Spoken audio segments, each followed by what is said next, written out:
Did it perfectly. Joel said he has to go.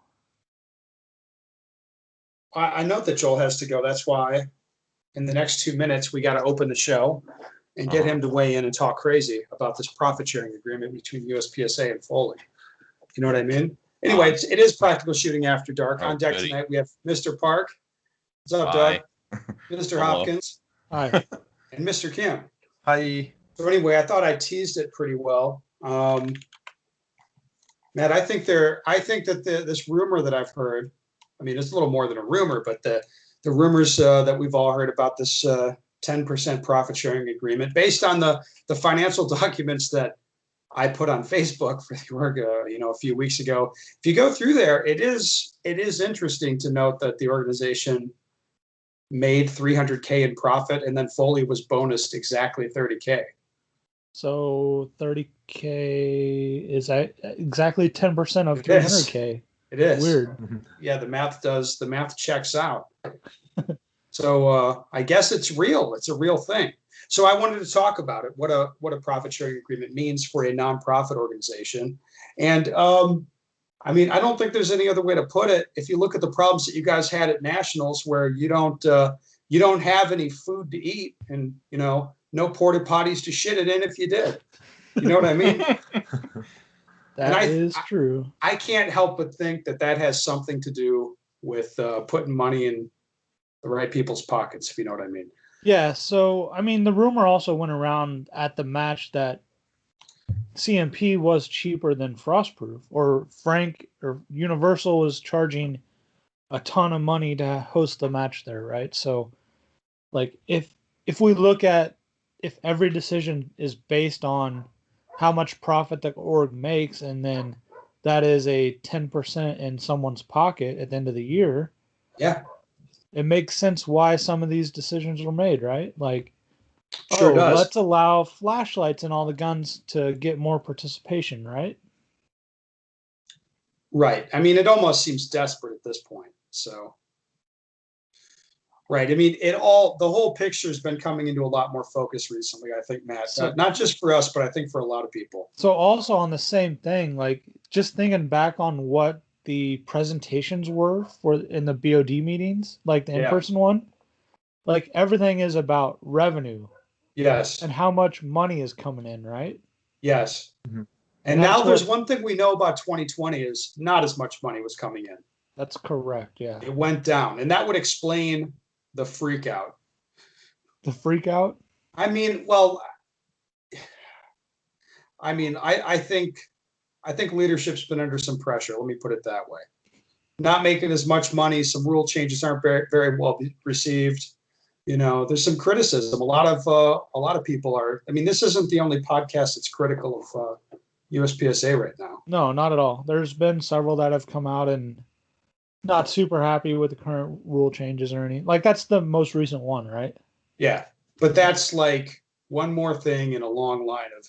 Yeah, exactly. So there's some other stuff on those documents you put out, right? Like, there is $300,000 in office expenses.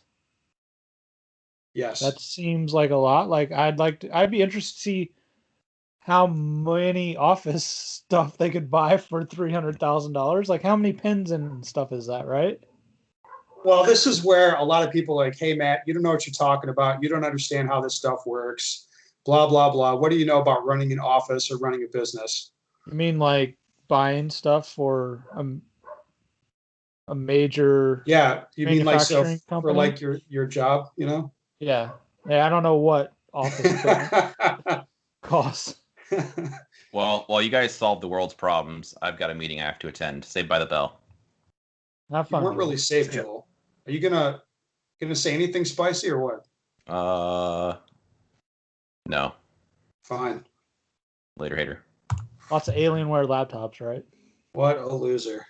Won't say anything fun.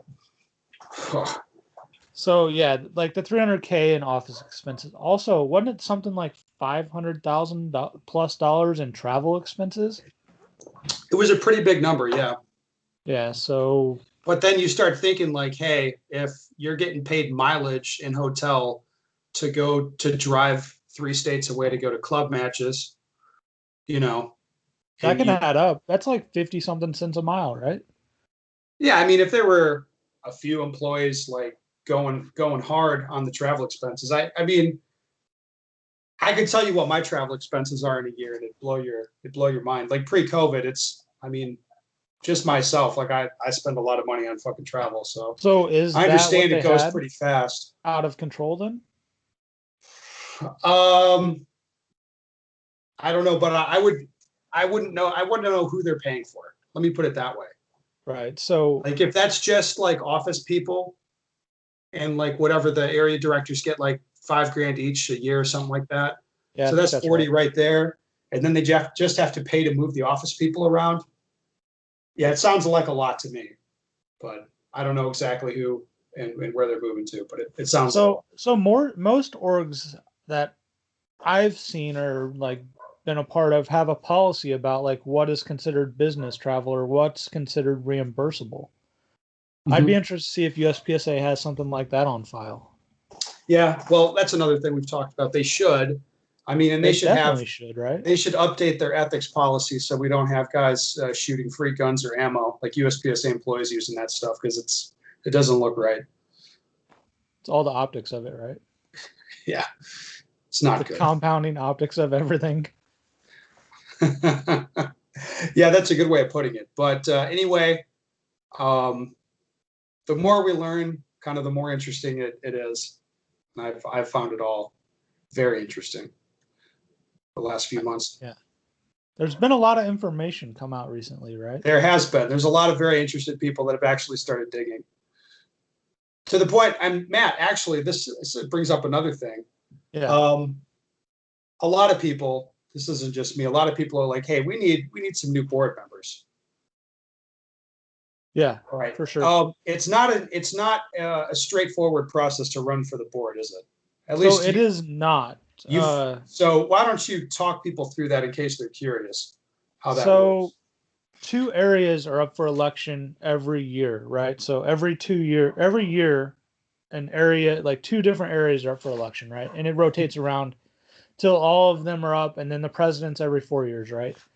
So the process goes, you have to request to get the signature sheets, and you have to get your area members to put their name, USPSA number, and their location or phone number. I think it's all on a sheet. You request it from USPSA, they email it to you, and they put you down as a potential person running for the area director.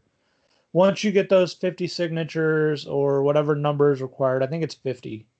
It's pretty simple. You can attend club matches. You have like basically what you'll want to do is start the fall before the actual election year. So I'm running this year in 2021. So I started last fall in 2020, so 6 months before, basically getting the signatures, figuring out what I'm going to talk about, why I'm going to run, everything like that. But basically, you request a signature form, they put you down, you submit your signatures, they verify it. Then once you're verified, you're actually put on the ballot, and they confirm that. Uh, it's not set in stone till like May 1st of who's actually on the ballot and who's eligible to vote. So if you run unopposed, May 1st, they basically say you're going to be area director because you ran unopposed, all that, right? Um, if there's more than two people, you there'll be an election. May 1st is when they put the deadline for the members that can vote. They submit that to the election company. July 1st, ballots go out. I believe they will send an electronic email with a PIN code, or they'll mail a postcard with a pin that you can vote online. That runs July 1st through July 31st. The election company has to give results back by August 15th. From what I've seen, they've come in earlier than that, unless they had issues with the election, which There was some fuckery at area two. I think the last two elections they've had issues with, and they've had to have do something like a special runoff or something like that. They had issues with the area two, and I think they've had issues elsewhere also, but not sure. if you get your signatures in by January 1st, you can write an article and have it put in Front Sight Magazine. They give you some guidelines. It's basically a certain number of words. You write in there like what you want, talk about yourself, promote yourself. If you have all your signatures by like March 1st or something, they'll send you a Q&A. So you'll answer a set of 10 questions that are standard for every area director. They haven't really changed over the last 8 or 10 years that I can see. They use the same set of questions, just send them out. You answer those, and then they're put in the next issue of Front Sight. You can also run one free ad in the magazine. You still have to design and pay for the ad. They'll run it. You have to put in the time and reserve your time slot. And then you can pay for more ads if you want also on top of that at a discounted rate, I believe. But so that's kind of it. So basically, first thing happens is request to get all the info to run for area director. And they'll send you basically a list of all the deadlines and times and all the signature sheets and all that you need. Yes. All right. Because there's been a lot of people talking to me about this lately. Yeah, I've had several people that are interested in running for several different areas come up and ask, kind of like give the lowdown on how it happens and how you do it and who you request and when you request, all that stuff. So if you're thinking about running next year, you want to start doing some of the legwork right now, and you can submit Who's up next signatures year? as early as possible. Yeah. Who's up next year? Do you know? I think Area 6 is, and I don't know who else. Well, okay. Yeah. Mr. Kim, Yes. you got some serious shooting stuff to talk about or what? Oh, just one thing before we end this topic. Oh, I okay. I live very close to the HQ, and I've been walking into the office multiple times per year until pandemic. So Mhm. I'm excited to see what kind of office changes were made. Oh, Well, that's good. You can let remodeling? us know. Maybe they got some cool shit in there. Mm-hmm. Yes. Yeah. So I have an interesting topic too, I think. Yeah. So I shot a match. There was one podcast where I was talking about practical two-gun match. Match director Max Grandes. That was very interesting match. One thing they did that I personally think USPSA should be doing is the video proof. So it could be like, hey, full fault, and you have a video proof that you were not having a full fault. Things like that were allowed over there at that match. And it was very interesting to see actually having in our squad, one of the shooter had some issue, and there had some call to be made, and none of the shooters, none of the ROs were sure, because it was a specific case where there's a bunch of targets, and we thought he shot everything very nicely, but then end up seeing this target having no hits on it. So initially the RO called 2 misses. However, there was one shooter who was videoing, and then the shooter was like, hey, there's actually a video. Let's take a look. So actually, it was found out that the target wasn't shot, whatever reason, I don't know. But the shooter doesn't get a penalty because over there, the rule for the video proof was not to give a penalty or a disqualification, but just to aid or fix, to help the shooter, if that makes sense. So if the shooter was getting a failure to engage, and in the video, if he shot the target and still had 2 misses, then he would not get the procedural, but it couldn't be the other way around. So yeah, the video said the shooter didn't shoot, but he didn't get the penalty because the rule set was to help the shooters, not to penalize the shooter. So I thought that was very interesting set. And first of all, a lot of the major sport already have the video cameras around their whatever field or whatever, and then they use the video as a proof.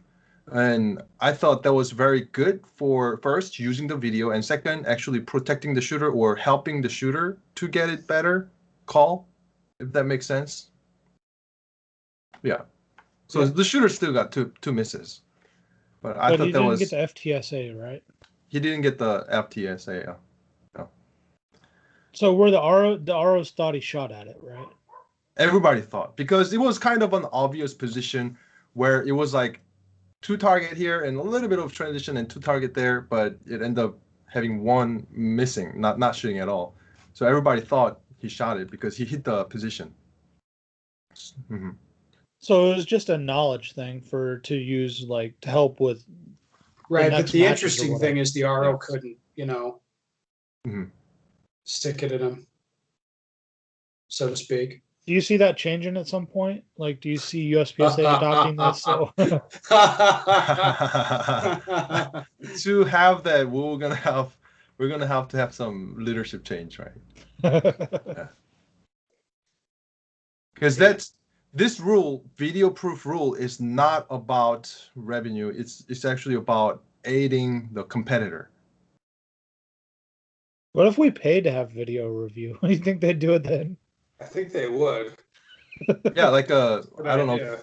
Canon and Samsung and iPhone company sponsor. But then they'd probably figure out that if you just let people pay for reshoots on stages, that'd be way better. That's true. Yeah. But there's a competitive equity issue there. Yeah, I let's don't not care worry about about that. Do you want to grow this sport or not, dude?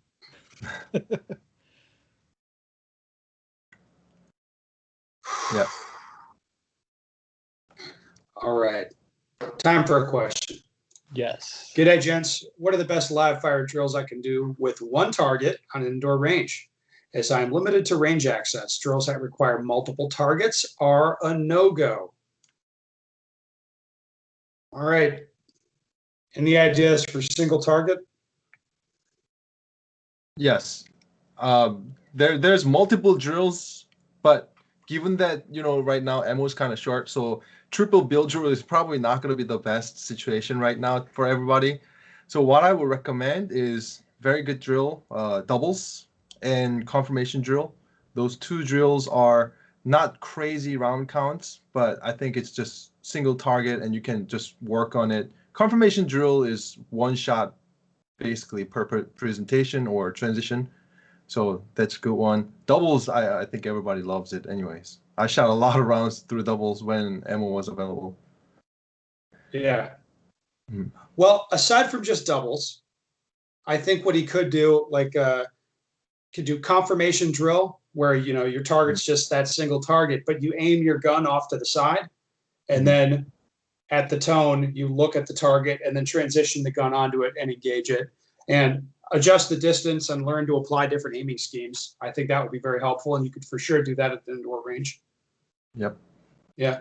No problems with that. Using, you can multiple targets. Like if you print off from my website a sheet of the dots, you can just staple them onto an IPSC target and get multiple targets that way and work on just shooting those 2-inch circles. That's another option. Yep. I don't know, Matt, what do you think? Anything to add? Honestly, no. I don't want to make anything up, so no. That's pretty much it, isn't it? I don't know what else you could do, like manipulation drills, but like a lot of that doesn't make don't sense like to do in that live stuff. fire, right? Not as much. Yeah, it's better to. I mean, if you're doing it live, you pretty much just want to check your times. You're not really trying to, do anything. Right. And didn't you just said that some ranges don't allow that though, right? Well, yeah. I mean, your biggest problem, at least in the U.S., is going to be holsters. It's whether or not they let you use a holster. Yeah. Mm-hmm. Oh man. All right. Well, listeners, if you have a question you'd like the answer to, go to bensigger.com. Send us your questions. We'd love to hear from you.